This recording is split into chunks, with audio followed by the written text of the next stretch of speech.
সাবেক প্রধানমন্ত্রী শেখ হাসিনার ছেলে সজীব ওয়াজেদ জয়কে অপহরণ ও হত্যাচেষ্টা মামলায় জামিন পেয়েছেন দৈনিক আমার দেশ পত্রিকার ভারপ্রাপ্ত সম্পাদক মাহমুদুর রহমান।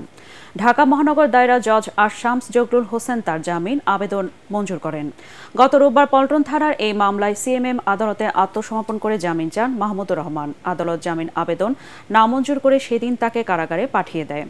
মহানগর দায়রা জজ আদালতের নথি কারাগারে পৌঁছানোর পর মাহমুদুর রহমানের মুক্তির প্রক্রিয়া শুরু হবে বলে জানিয়েছেন তার আইনজীবী।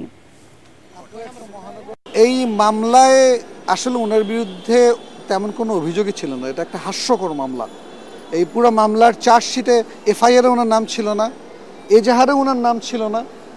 পরবর্তীতে উনি যখন জেল হাজত থেকে মুক্তি পাচ্ছিলেন, অন্যান্য মামলায় বেল পেয়ে উনি যাতে জেল হাজত থেকে বের না হতে পারেন এর জন্য এই মামলায় তাকে শোন অ্যারেস্ট দেখানো হয়েছে, কোনো রকম অ্যালিগেশন ছাড়া।